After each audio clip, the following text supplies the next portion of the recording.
पुढे बोलत विरोधी पक्षनेते विजय वडेट्टीवार यांनी रेल्वे राज्यमंत्री रावसाहेब दानवेंवर गंभीर आरोप केले। जमीन मिळवण्यासाठी दानवेंनी गरीब कुटुंबाचं घर जमीनदोस्त केल्याचा आरोप जो आहे तो विजय वडेट्टीवार यांनी केला। जालना जिल्ह्यातील जवखेडा गावातील संत्रे कुटुंबावर झालेल्या अन्यायाची क्लिप सोशल मीडियावर व्हायरल झाली होती आणि त्यानंतर हे प्रकरण राज्यभरात गाजलं।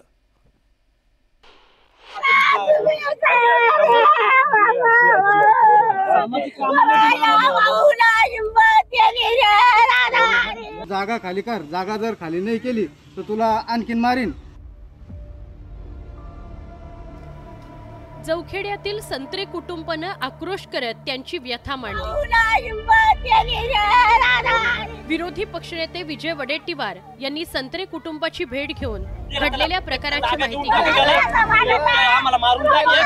दिली। कुंभार समाजातील संत्रे कुटुंबाने त्यांना मारहाण झाल्याचा गंभीर आरोप केलाय।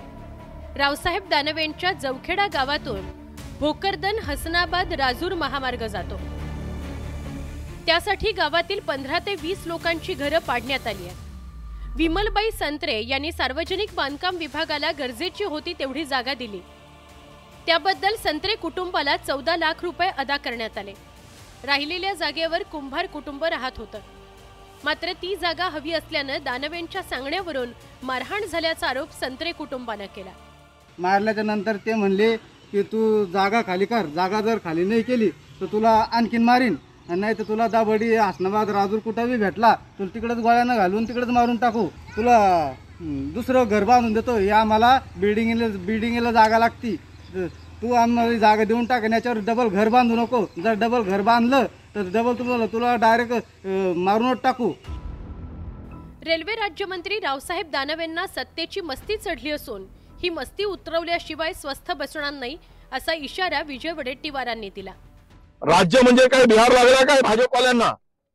भाजपचे नेते या पद्धतीनं गरीब कुटुंबांना मारहाण करून छळत असतील आणि जमीन बळकावण्याचा प्रयत्न करत असतील तर यांना पोलीस प्रशासन काय करतं? या कुटुंबाला न्याय मिळण्यासाठी आम्ही शर्तीचे प्रयत्न करू। मी सगळ्या प्रशासनालाही भेटून पत्र देऊन विधानसभेमध्ये आवाज उचलू आणि प्रशासनालाही पत्र पाठवून कारवाई करायला लावू। संत्रे कुटुंब आणि विजय वडेट्टीवार यांनी केलेल्या आरोपांनंतर न्यूज 18 लोकमतने रेल्वे राज्यमंत्री रावसाहेब दानवेंची प्रतिक्रिया जाणून घेण्याचा प्रयत्न केला।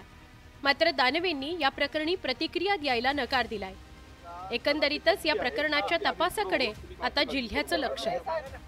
जालन्याहून रवी जयस्वालसह ब्युरो रिपोर्ट न्यूज 18 लोकमत।